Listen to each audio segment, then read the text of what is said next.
So, guys, what we want to do tonight is we want to do top 5 Nicolas Cage, and I guess 5 honorable mentions from Caleb.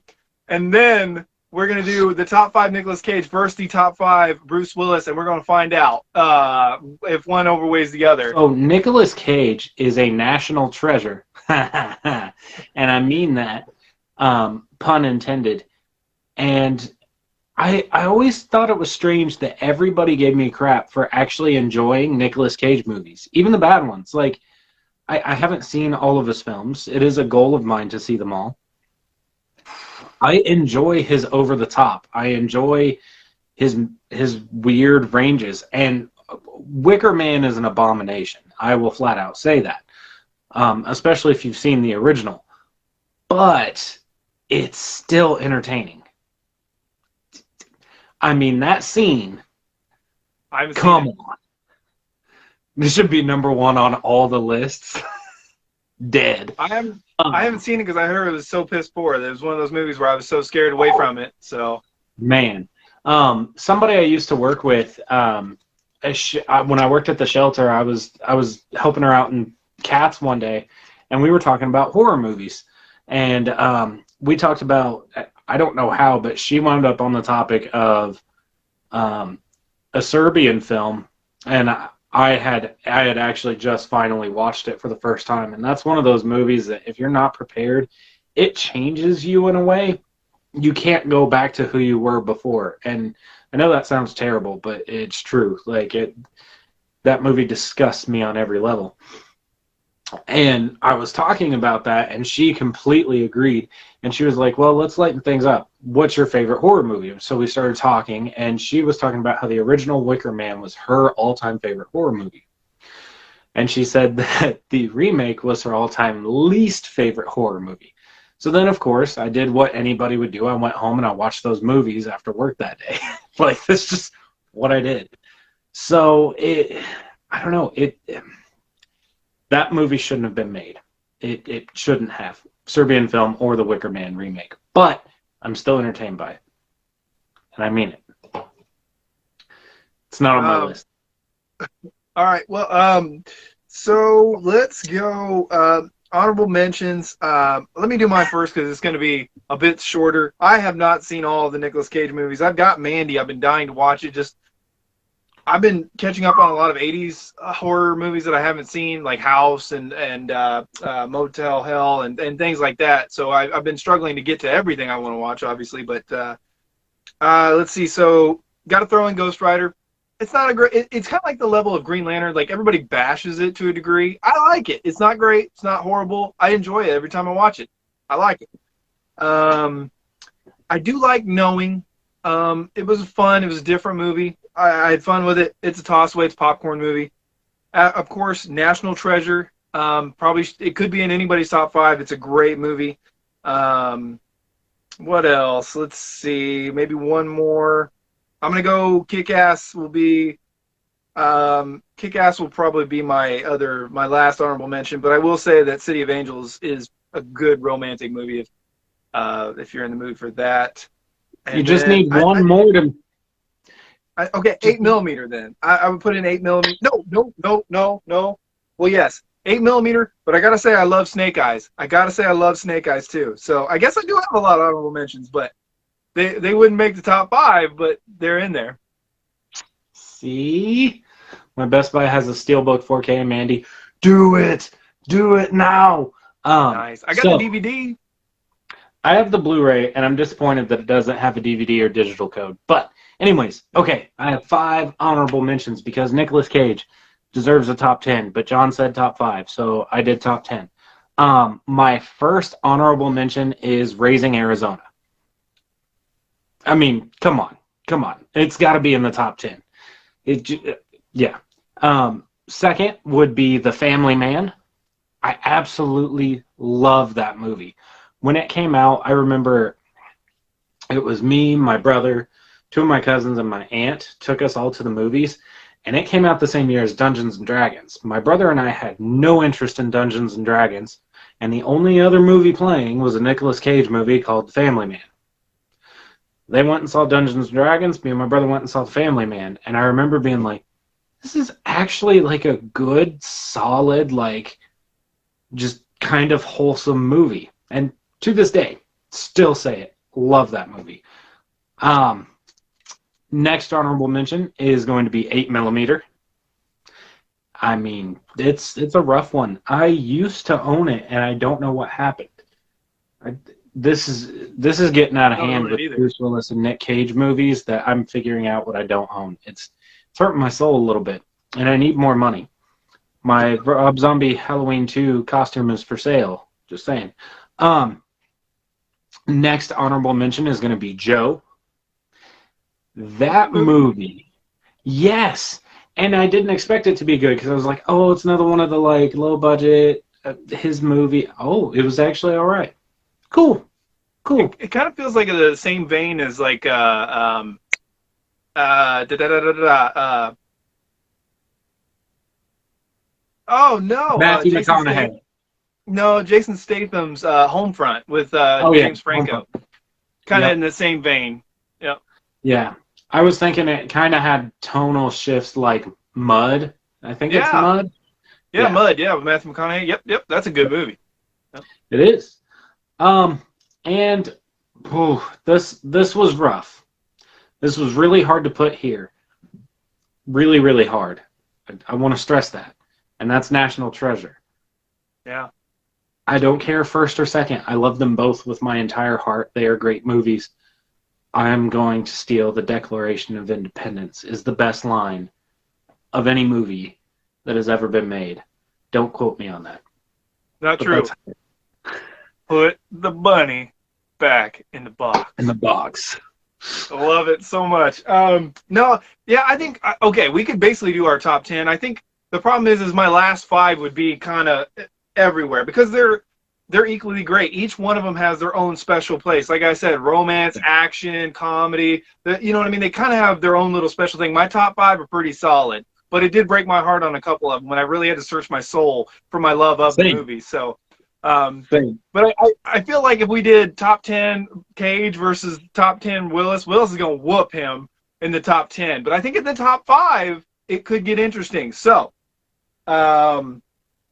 with that said, this if you're watching this in the future, this will be split up into two halves. We'll do Cage, and then next week I will upload the Cage versus Willis, and it's gonna be fun. It's gonna be interesting. I'm gonna once again I had to search my soul for that one. So, Caleb, do you want to go first on the number five? Sure. Number 5 is a recent of Nicolas Cage films. And it's oddly one that he doesn't have a single line of dialogue in, and that is Willy's Wonderland. This movie is like the 90s, 80s kid dream comedy, horror, action type movie. I don't want to give it all away because you haven't seen it, right? I haven't. I don't want. It's on Hulu. I highly, highly recommend it. It's super entertaining. The first time I sat down and watched it, I was like, holy crap. And then it was on repeat in the background for like 3 weeks just because I actually really like the movie that much. I don't own it. It's still like $17 for Blu-ray, $16 for DVD, and I don't know why. So I'm waiting on those prices to come down a little bit. I've kept my eye on it for a while because I really want that movie. I love that movie. Holy crap, I can't recommend it enough. I really want to see it. I just, for whatever reason, ugh. I've been watching that John Wayne Gacy thing right now.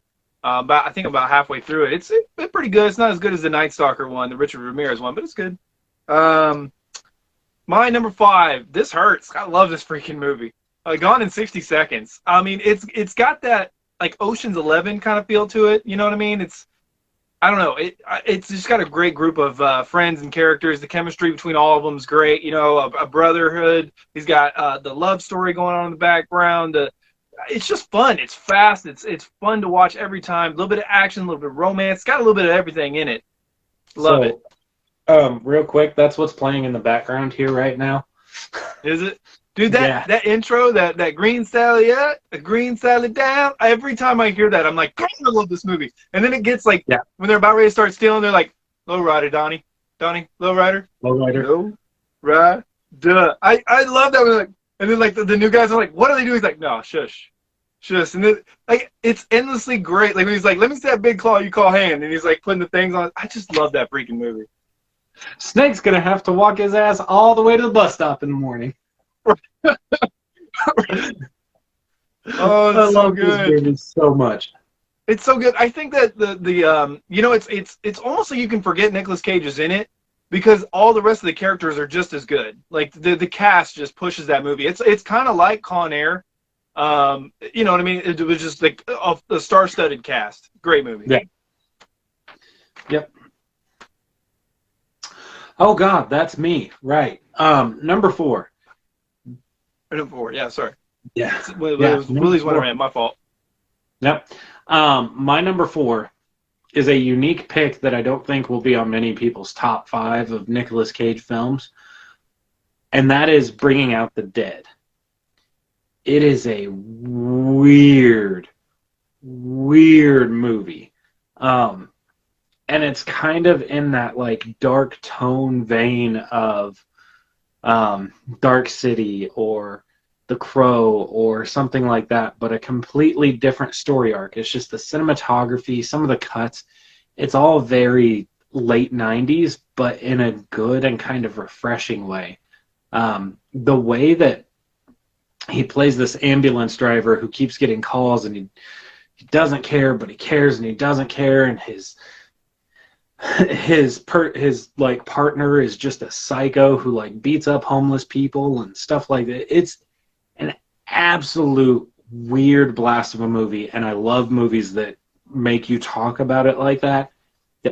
That it had to go number 4, and honestly, I was really thinking about, and Mandy didn't make the cut, but I was really sitting here thinking between that and Mandy, because they kind of have a similar creep factor. I don't know how else to explain that, but it's a movie that makes you feel uncomfortable. I haven't seen that in a very long time to where I need to revisit it. I remember it's like City of Angels for me. Like I remember it moved me. Like I was like, dang, like I really got involved in that story. But it's one of those things where I can't really put it anywhere because I need to revisit it. Like I remember appreciating it and I'm like, that's good. I need, but I can't remember it. Like it's not something I always went to, and it's never something I bought because I just never had the chance to buy it. I've never thought about going to buy it. So yeah, I hear you. But hey, will you read off Jabari's real quick since I can't quite read Yeah. that? Matchstick Men, I haven't seen it in a long time. Lord of War, I saw it when it came out. Raising Arizona, yes. Mandy, yes. Bringing Out the Dead, yes. Drive Angry as an Honorable, ooh, ooh, that's a rough movie. That is a rough movie. That was about the time where Faster came out, and then the one with Ryan Gosling. Drive. Thank you. Yeah, but they're really good popcorn movies, especially Drive. Drive is fantastic. I need to rewatch that. Yep. Yeah, solid, man. My next one, and this hurts because this movie is awesome. 90s. I believe it was John Woo, and that is Face Off. Oh my God! Can you imagine? Now, I'm so happy that they did not get Arnold and Sly to do this because that would have been dumb. But because like, look at no, absolutely not. Not that I mean, the John Travolta and Nicolas Cage are a little bit different height, but the flip between personalities, you get to see both sides, and then you get to see both of them acting like each other's villain and hero, and then you get to see them manipulate both sides. Action's awesome. Both villains are fantastic. Like Nicolas Cage as the villain is awesome. Him as the hero is sympathetic. What he has to go through, like his kid and his wife and his other kid, and then John Travolta as the hero and villain, and I don't know which one's scarier. Like every time I watch that movie, I'm like, God dang, this is awesome. Like, yeah, you have to suspend your disbelief a little bit, but God dang, what a good action, a little bit of comedy. I mean, God dang, that is an awesome time capsule of a 90s action movie, and I would not have it any other way. I wouldn't change a thing about it. Amber Heard. Uh-oh, I can't read it. Amber Heard, despite pooping in a bed, is still hot. Yeah. I like Driving Angry. It's a bad movie. Yeah, I've actually been watching that too. Like in my ear in the background while I've been working and stuff. I've been actually watching that trial, dude. Wowie, wowie, wowie. That is a damaged man. I haven't heard Amber speak yet, but wow, wowzers. I've just been catching the highlights at the end of the day. Yeah, so Face Off is a solid pick there. Love Face Off. God, this brings us to number 3. Con Air. That's right. Con Air. John Cusack. John Malkovich. Ben Rames. Danny Trejo. Steve Buscemi. Danny Trejo, yep. This movie, it has no right to exist. John but Malkovich, it does. dude. And it's amazingly terrible and great, and everything that is said about it is absolutely true. I love this movie. I know he's not throwing tomatoes at Con Air. Get out of my face, Jabari. There's no way. Probably so. Dude, it is a great movie. I love it. It is so cheesy. And like we talked about last week, every time that Stingray Corvette goes up in the air, I start losing it laughing. It is great. Love it. I love it. Nice car. Or no, that's a beautiful car. He goes, beautiful. Newborn babies are beautiful. This is fantastic. Oh, I love it. Con Air is crazy. Okay.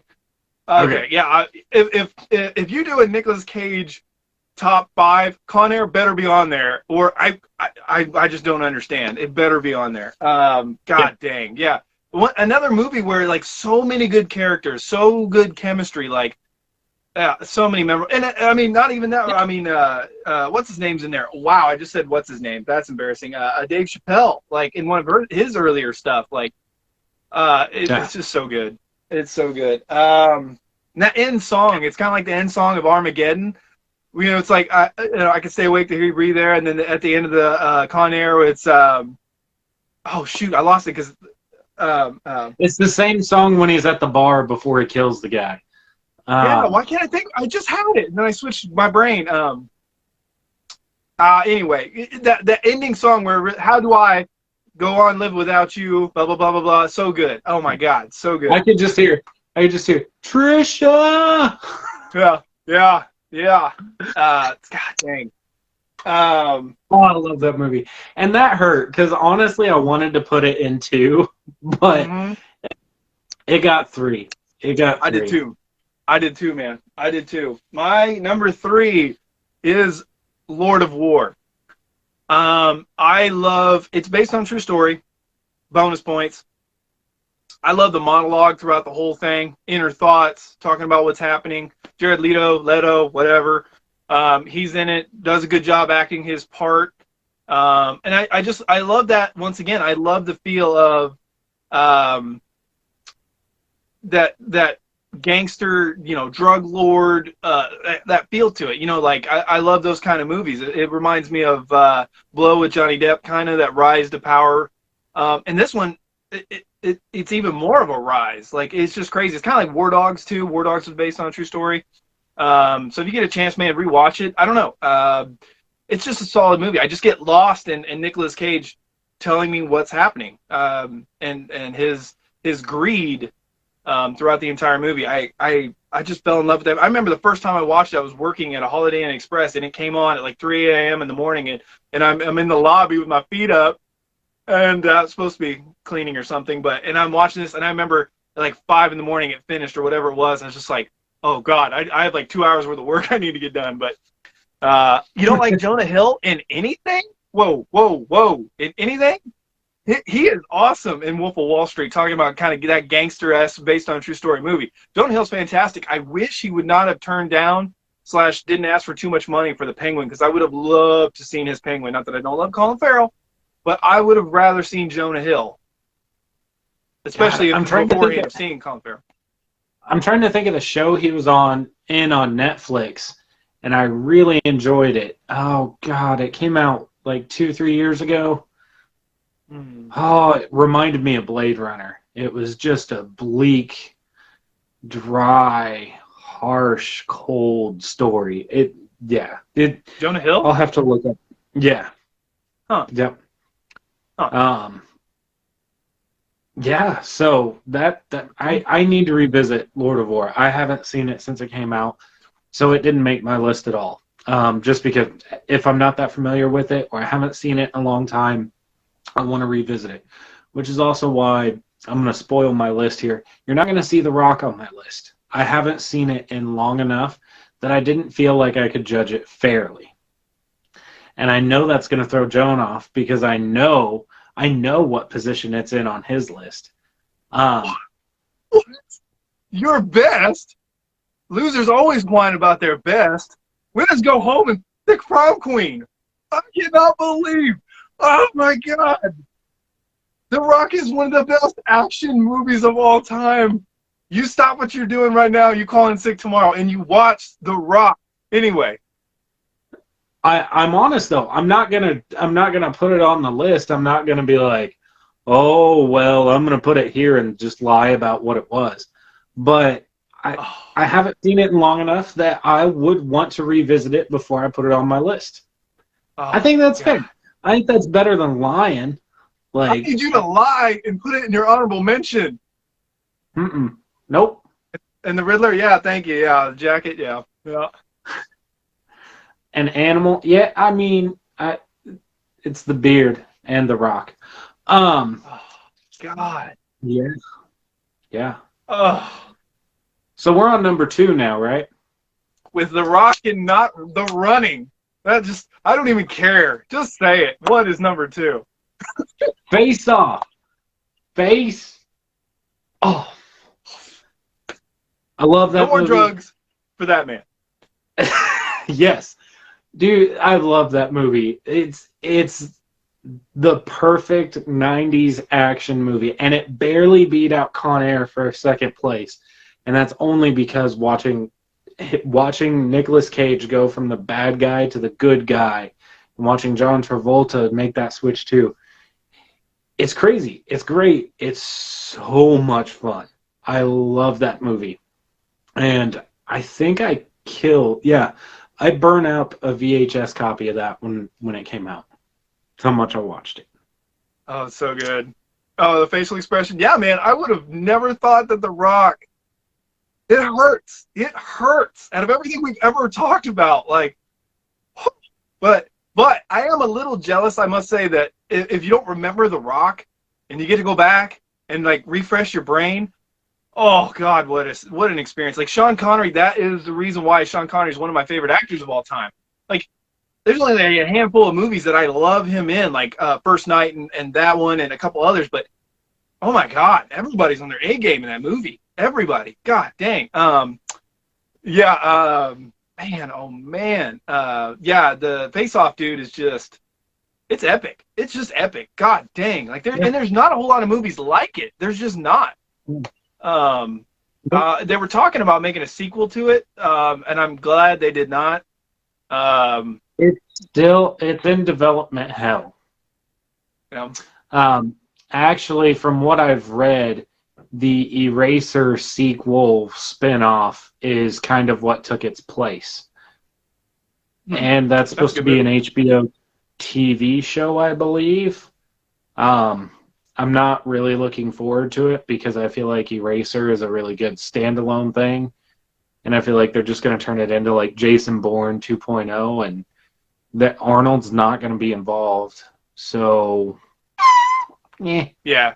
You missed the boat on that one. Yeah, I missed the boat. Yeah. Okay, well, wow, coming off that bombshell, okay, wow. My number 2 is Con Air. It's a fun, feel-good, action, comedy, awesome movie. Like I said before, like everybody's on their A game again. It's an awesome bringing together of like B lists and a couple A lists. And it's probably at the very height, maybe, of Nicolas Cage. His accent's a little goofy, but he is ripped out of his mind. He is ready to play Superman in that role. Like, he's a good fit.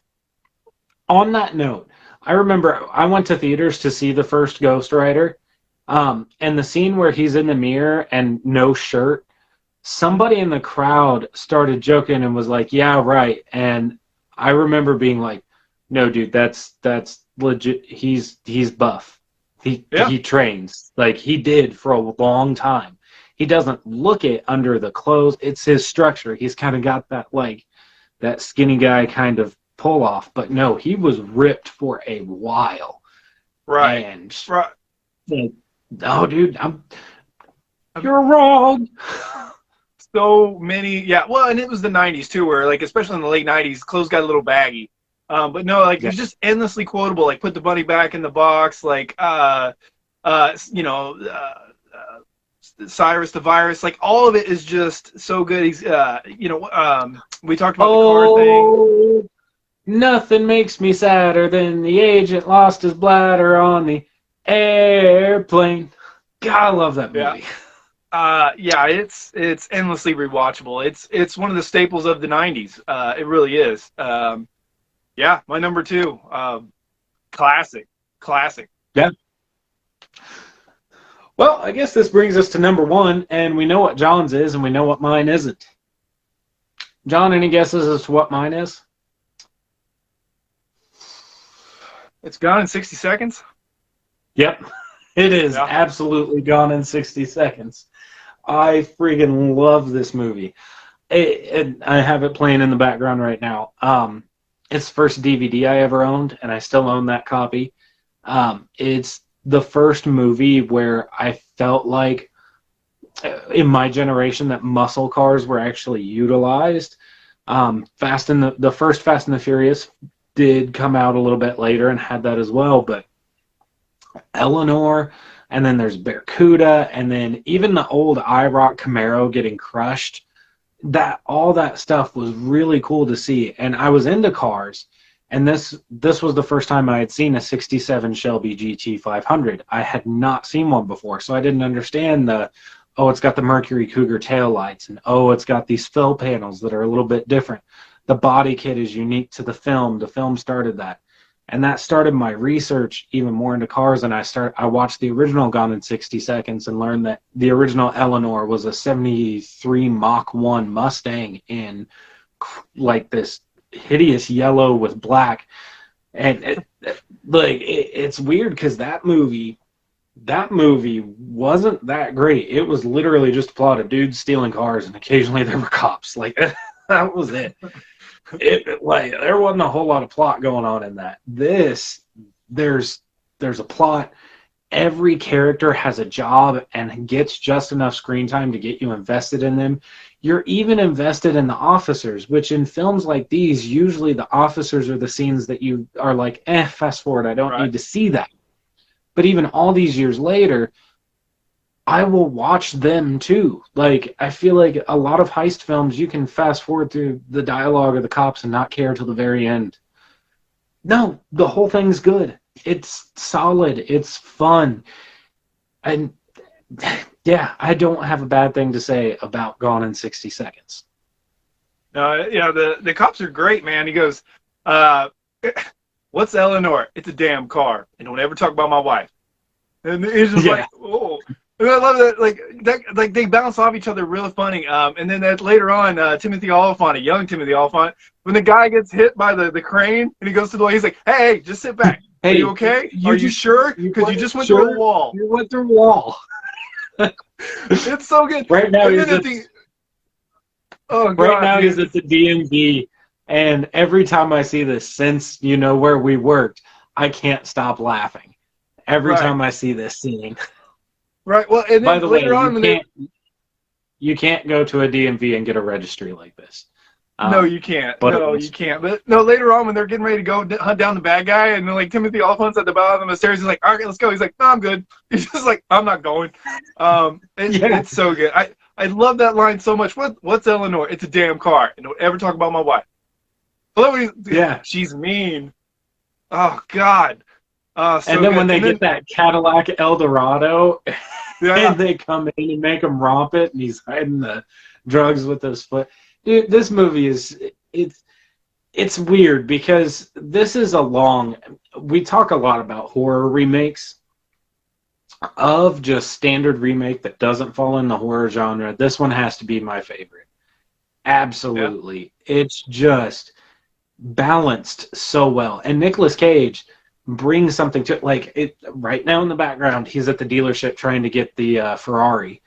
And it's just like the way that he can change from like that street character and then move into this rich businessman looking for an expensive Daytona vehicle. Like it's interesting to watch. Yeah. It's like Grand Theft Auto the movie. It's great. Well, and it's got that '90s dialogue where it's just like endlessly repeatable. And like you're saying about remakes, this is just like the same kind of flow, vibe, fun of Ocean's 11 remake. But I love it. He's like, hold on, I gotta get my tool. He's like, that ain't a tool, that's a damn brick. Like, They brick. we might as well just call the jail and make reservations. This ain't the Dukes of Hazzard. When Eleanor, the mirror gets ripped off, and don't start with me. No, start. Right. It's just a scratch. I love when he's like, I said 50 cars, not 49 and a half. 49 and a half, little paint, little fiberglass. Yes, indeed. The book is 80, 60, 70, call it 80. You take 80 from 200 and make a deal. Like, oh, God. Yeah. That movie's so good. It is. So good. It's such a fun film. And honestly, of like standard action movies that I kind of would love a sequel for, this is one of them. I don't normally jump on the sequel train for movies like this. I think Ocean's 11 is great. 12 and 13 are unnecessary. They're fun, but they're unnecessary in my humble opinion. Garbage. This could have a fun sequel. I mean, it really could. At the end, he gets the old beat up version of Eleanor that he's going to have dude fix up. Why not continue into the story? Maybe not his brother, but maybe one of his brother's friends is still doing it. And he's just kind of, Memphis Reigns and Kip Reigns are still kind of in the story, but not necessarily main characters. I think it could be fun. Right. Well, any of the cast you could take and like make a situation happen of it. Like, they lose big at the track. The bad guy's going to come for him. Just anything to get the band back together. And then you could say, hey, we'we've all been retired for 20 years and these cars are crazy, like Teslas and everything else. And like they have to like figure out and get even a younger crew. And then you reinsert new guys, So yeah, I'm with that, man. I love that movie, dude, so much. Like when the dog eats the keys, he's like, the dog ate the keys. Bad dog. He's like, how are we gonna get it out? And then you got Spinks. He just whips out his knife and he's like, yeah, dude. And when they're out trying to get it, he's like, oh man, he's playing with dog poo, man. Right. Oh God, I love it. Cop cars. Well, I'm in here. You can't come in. Oh God. I love that movie. Sorry. This movie is great. So good. So good. Yeah. So my number one obviously is The Rock. Rock. Winners go home and the prom queen. I don't know what to tell you. Like, I just endlessly quotable. Everybody's on point. Stakes are high. It's kind of the vein of like it's kind of like Armageddon. Like something big is happening. There's only one little guy that can do it, fix it, send him in. It's also it's of that time of the world ending, the big catastrophes, like the nukes and all that stuff like that. Kind of Chill Factor was coming out after this movie, I believe. Like there's a lot of different elements to this movie, but the cast, I mean, my God, even Tony Todd is in this movie. He's awesome. Well, he's awesome in everything. But and then you got Sean Bean is in it, and when he was awesome in the early mid '90s, endlessly rewatchable. Sean Connery, rest in peace. I love this movie. It's probably in my top 10 movies of all time. Like it's a masterpiece for the most part. I love it. I'm really aware that it's a sin that I haven't seen it in a long time and it's not on my list, but I wasn't going to try and rush through it the past couple of days because I wouldn't have been able to pay attention to it. I haven't really had the time. So I do feel bad, but I wanted to be honest. Like, I will totally redo this list after I watch it. Yeah. Yeah, there's so many good lines. It's like, look, normally I live a boring life. I drive a Volvo, a beige one. But right now I'm dealing with one of the most dangerous things on this planet. So why don't you cut me some freaking slack? You get a little bit of that intensity, and then Sean Connery, like there's a scene where the AC unit or whatever, the vents, the ducts or whatever, falls and kills this dude, and he's like trying to disarm the bomb, and like the guy's leg is twitching. He's like, "You've been around a lot of dead bodies. Is that normal?" And he's like, "Yeah, it's normal." He's like, "Well, can you do anything about it?" He's like, "What? Kill him again?" Like that's when he goes into the beige Volvo thing. I love their chemistry, and it's probably the best of Sean Connery. I don't know if I'm really ready to die on that hill, but I probably would. It's great. It's great. When the last time I did like fully sit down and watch it, I remember, wow, it's been a long time. I had just read a fan theory that Sean Connery's character was 007. Yeah. And that's an interesting take. And technically, it's not connected, but you can connect it if you like, because nobody's ever blatantly come out and said, no, it's not. I want to go back and watch it with that in mind as well, that it could be, which could totally make it a lot more interesting. Yeah. Yeah. I imagine that it's better to connect those two than Seven and Solace. Ooh, Solace was rough. Really rough. Yeah. Yeah, no, and this is Sean Connery at some of his best. Just like, this is like when he was starting to get a little older on in life, and his accent was really getting nice and thick. So he's like this all the time, and he's sha. And I don't know what it is. I just freaking linger on it. Yeah, just the ending and everything. That you get that Michael Bay shooting cinematography, the quick zoom in, zoom outs, and everything, just like Armageddon with like the zoom and motion and moving, and it's always go, go, go. And I can't say enough about it. It's a 10 for me for sure. But thank you for watching. If you're watching this on YouTube, please like, comment, subscribe, and hit the notification bell so you can get some more R&R. Till next time, we're out of here.